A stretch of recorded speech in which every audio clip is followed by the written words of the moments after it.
Hello दोस्तों, कैसे हैं आप सब। उम्मीद है आप सबकी तैयारी बहुत ज़ोरों पर चल रही होगी।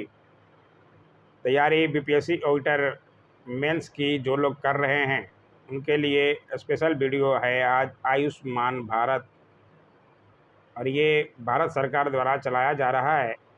सबको पता होगा स्वास्थ्य को लेकर राष्ट्रीय स्वास्थ्य सुरक्षा योजना। उसी पर हम मेंस के लिए सवाल लेकर आए हैं। किस तरह के सवाल बन सकते हैं और किस तरह से उसका उत्तर दिया जाए। ठीक है, पूरा वीडियो देखिए, समझ आ जाए तो लाइक ज़रूर दबाइएगा और नए हैं तो चैनल सब्सक्राइब कर सकते हैं अगर आपके मुताबिक हो तो। ठीक है, वरना अगर कुछ गलती है तो भी सुझाव दे सकते हैं। आपके सुझाव का हम स्वागत करते हैं दोस्तों।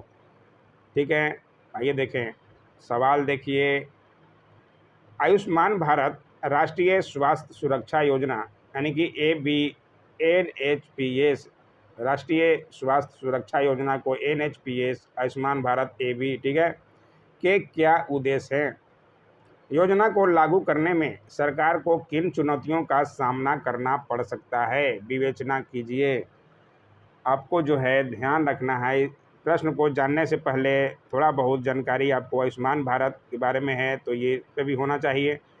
ठीक है, और प्रश्न में जो पूछा जाए उसी को जवाब दीजिए दोस्तों। फालतू का इधर उधर उद्देश्य के विषय में लंबा चौड़ा ज़्यादा लिखने की ज़रूरत नहीं है। आप मुख्य परीक्षा दे रहे हैं, इसलिए परीक्षक को यह पता है कि आप योजनाओं के विषय में बारीक से बारीक चीज़ें जानते हैं, इसलिए आप पीटी का एग्ज़ाम पास किए हैं। ठीक है, मुख्य परीक्षा में परीक्षक भी अलग होते हैं, उनके सोचने का दृष्टिकोण भी अलग होता है, इसलिए योजनाओं के हर डिटेल को मेंशन करने की ज़रूरत नहीं है। ऐसा करने पर काफ़ी बोरिंग भी लगता है और ये सब पोर्शन को अलग स्किप भी कर देते हैं, परीक्षक ज़्यादा देखते भी नहीं हैं। ये सब जानकारी आपके प्रारंभिक परीक्षा तक ही ठीक लगती है। प्रश्न का दूसरा भाग ही इस प्रश्न की आत्मा है, यानी चुनौतियों को दिखाना है और विवेचना के साथ विवेचना करना है, उनको दिखाना है। ठीक है, थोड़ा बहुत आप आयुष्मान भारत के बारे में लिख सकते हैं। उसके पहले मैं थोड़ा आयुष्मान भारत के बारे में बता दूं। आयुष्मान भारत योजना या प्रधानमंत्री जन आरोग्य योजना, ठीक है, भारत सरकार की एक स्वास्थ्य योजना है जिसे अप्रैल, ये पीटी एग्ज़ाम के लिए बहुत ही खासकर है और यहाँ से सवाल बन भी सकता है, बना भी होगा। ठीक है, 1 अप्रैल 2018 को पूरे भारत में लागू किया गया था। तो ये डेट तो आपको ध्यान रखना ही पड़ेगा। जो लोग पीटी एग्ज़ाम पास किए हैं, चाहे आगे देने वाले हैं, 67 CDPO जो भी है। ठीक है, 2018 के बजट सत्र में वित्त मंत्री अरुण जेटली ने इस योजना की घोषणा की थी।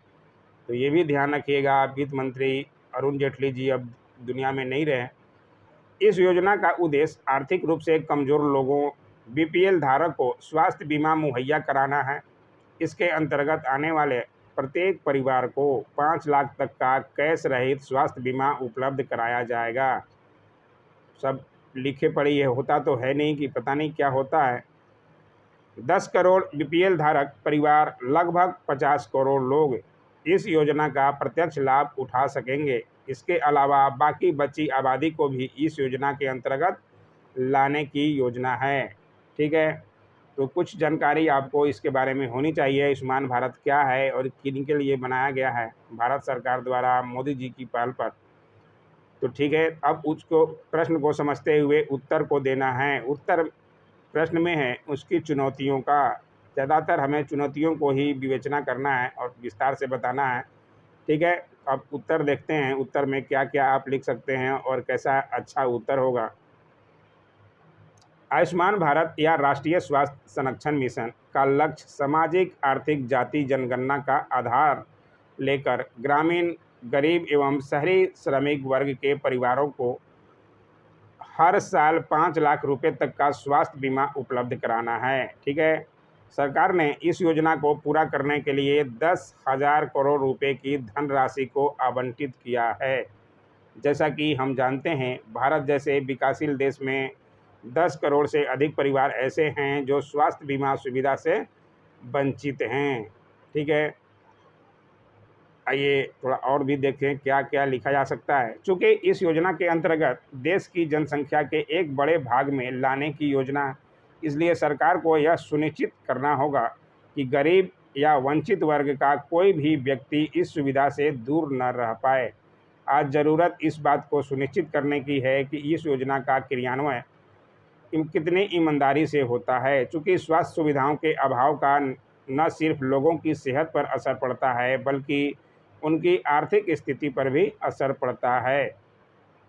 आयुष्मान योजना को लागू करने में सरकार को निम्नलिखित चुनौतियों का सामना करना पड़ सकता है। कौन-कौन सी चुनौतियाँ हैं? आपका सोचने का नज़रिया क्या है? और कौन-कौन सी चुनौती आ सकती है, ये यहाँ दिखाना है। ठीक है, आप अपने अनुसार अलग कुछ भी लिख सकते हैं, ये आपकी भाषा के ऊपर ही आपको परीक्षक देंगे नंबर, ठीक है। अब पहला है राज्य सरकारों के साथ समन्वय, यानी कि आयुष्मान भारत योजना को राज्यों के सहयोग के बिना लागू करना असंभव प्रतीत होता है। योजना पर होने वाले व्यय पर राज्य की भी भागीदारी है, ठीक है। ज्ञातव्य है कि इस योजना में होने वाले खर्च का 60% हिस्सा केंद्र द्वारा तथा 40% हिस्सा राज्यों द्वारा वहन किया जाना है, ठीक है। दूसरी ओर उत्तर पूर्वी एवं पर्वतीय राज्यों जैसे जम्मू कश्मीर, हिमाचल और उत्तराखंड जैसे पर्वतीय इलाकों में केंद्र की हिस्सेदारी 90% होगी। तो ये सवाल भी अच्छा है, पीटी के लिए भी अच्छा है, ठीक है। आयुष्मान योजना का सारा ध्येय जो है केंद्र को ही प्राप्त होगा। ऐसे में केंद्र सरकार के समक्ष राज्यों की ओर से निर्विकार रूप से सहयोग प्राप्त करना एक बड़ी चुनौती होगी। नाम केंद्र सरकार का होगा, केंद्र सरकार की ये योजना है, लेकिन बिहारों से भी 40% करने के लिए बोला जा रहा है, तो ये चुनौतियाँ तो है ही, ठीक है। दूसरा है योजना पर खर्च। यह बीमा 10 करोड़ परिवारों का, यूँ कहें कि लगभग 50 करोड़ लोगों के लिए है। ऐसी बड़ी बीमा पर अच्छी लागत आएगी। इसके अतिरिक्त बीमा कंपनी, निजी अस्पताल, चिकित्सक आदि को भी पैसे देने होंगे। इस प्रकार इस योजना की लागत अत्यंत बड़ी होगी। यदि लागत बढ़ेगी तो बीमा कंपनियों का प्रीमियम भी बढ़ेगा, जिसका प्रभाव अंततः अप्रत्यक्ष रूप से सरकार के कोष पर ही पड़ेगा, ठीक है। इस लागत को कम से कम करना अपने आप में एक चुनौती होगी, ठीक है। अब आगे देखें, तीसरा क्या चुनौती होगी? निजी अस्पताल के साथ समझौता, यानी कि आयुष्मान भारत योजना के मार्ग में सबसे बड़ी चुनौती यह है कि निजी अस्पताल सरकार की इस योजना को लेकर अधिक उत्साहित नहीं हैं, क्योंकि इतनी कम दर पर स्वास्थ्य सेवाओं को उपलब्ध कराने में उनकी कोई खास रुचि नहीं है। इसलिए सरकार को इन निजी अस्पतालों को मनाना टेढ़ी खीर साबित हो सकती है। सरकारी अस्पतालों पर मरीजों का दबाव अधिक है।